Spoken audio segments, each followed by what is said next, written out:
বৃহস্পতিবার চাঞ্চল্যকর ঘটনাটি ঘটেছে পুরাতন মালদার ভাবুক গ্রাম পঞ্চায়েতের এক আদিবাসী অধ্যুষিত গ্রামে। জানা গেছে ওই গ্রামে পরপর দুজনের মৃত্যু হয়, আর এই মৃত্যুর পরেই গ্রামের মোড়ল মাতব্বররা গ্রামের এক আদিবাসী মহিলাকে ফুকসিন অর্থাৎ ডাইনি অপবাদ দিয়ে তাকে আটকে রেখে বেধড়ক মারধর করেন বলে অভিযোগ। তাকে বাঁচাতে তার স্বামী, ভাই এবং নাবালিকা মেয়ে ছুটে গেলে তাদেরও মারধর করা হয় বলে অভিযোগ। এই ঘটনার কথা জানতে পেরে মালদা থানার পুলিশ গিয়ে আক্রান্ত মহিলা ও তার স্বামীকে উদ্ধার করে নিয়ে যায়। তবে পুলিশ উদ্ধার করে নিয়ে গেলেও বর্তমানে তারা গ্রাম থেকে বিতাড়িত অবস্থায় রয়েছেন। গ্রামে ফিরলে তাদের খুন করার হুমকি দেওয়া হচ্ছে বলে খবর। তাই গোটা ঘটনা জানিয়ে আক্রান্ত পরিবারের পক্ষ থেকে মালদা থানায় লিখিত অভিযোগ দায়ের করা হয়েছে। আমাদের গ্রামে লোকজন মরছে, মানে অসুস্থ হয়ে মরছে, আর আমাদেরকে ডাইনি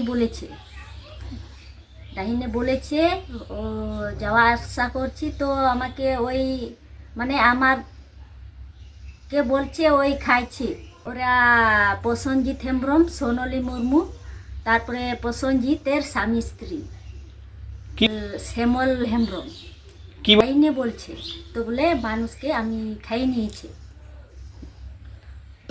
তারপরে আমাকে মারলো, ওই লাঠি দিয়ে মারলো আমাকে স্বামী স্ত্রীকে মারলো, আমার ভাইকে মারলো, আমার মেয়েকেও মারলো।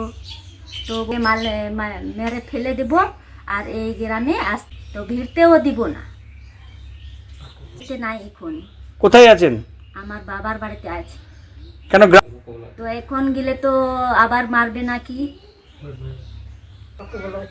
তো আমাদের বাড়িতে যাইতে পারছি না, তো ঢুকতে দিচ্ছে না। ওই গ্রামের লোককে আমাকে তাড়িয়ে দিয়েছে। আমাদের ঘটনাটা হচ্ছে আমাদের পাড়াতে লোকজন অসুস্থভাবে লোক মারা যাচ্ছে, অসুখে বা অসুস্থভাবে লোক মারা যাচ্ছে।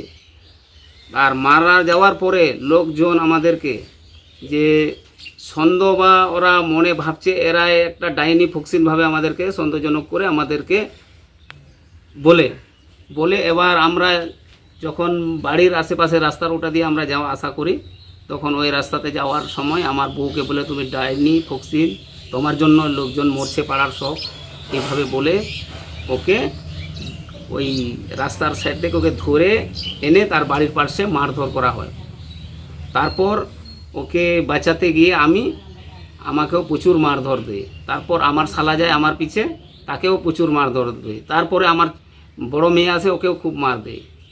তারপর ওরা বলে তোমরা সবাই পরিবারের ফুকসিন, ডাইনি বলার পরে ওরা বলছে তোদেরকে সবাই জানে মারে দেবো, একটা ওকে বাঁচিয়ে রাখবো না। কারা বলছে এটা? বলছে প্রসেনজিৎ হেমব্রম, সোনালী মুর্মু, তারপর ওদের বাড়ির যতটা পরিবার ছিল ওদের ওখানে সবাই বলেছে এটা। পুলিশকে জানিয়েছি না, পুলিশ তখন জানা হয়নি, তা আমরা তো ওখান থেকে উঠতে পারিনি, আমাদেরকে কোনো জায়গায় যেতে দেয়নি। তারপর তো এইভাবে দিনমান বসিয়ে রেখেছে, এবার কোনো দিকে যাইতে দেবে না। সন্ধ্যার টাইমটা যখন চলে আসে, দিনমানের সময়টা এসে এই টাইমটা পুলিশ আসে, তারপর আমাদেরকে উঠিয়ে নিয়ে যায়। এখন পাড়াতে ঢুকতে পারছি না, আমাদেরকে ওখান থেকে মোটামুটি তাড়িয়ে দেওয়ার মতন হয়ে গেছে। এখন আমাদেরকে এখানে আর ঢুকতে দিচ্ছে না। এখন পাড়াতে গেলে আমাদেরকে মারবে, এইভাবে কথা বলছে ওখানে। তাহলে কদিন এখন 4 থেকে বাড়ির বাইরে আছি, 4-5 দিন থেকে। কোথায় আছো? এখন শ্বশুর বাড়িতে আছি। কি চাচ্ছ তোমরা? আমরা বিচার চাইছি। এই বিষয়ে মালদা কেন্দ্রের বিধায়ক গোপাল চন্দ্র সাহা জানান, ডাইনি সন্দেহে কাউকে মারধরের ঘটনা অত্যন্ত নিন্দনীয়। এই ধরনের ঘটনা কাম্য নয়। পুলিশ প্রশাসন বিষয়টি দেখছে, গ্রাম ছাড়া পরিবারটিকে গ্রামে ফেরানোর ব্যবস্থা করছে।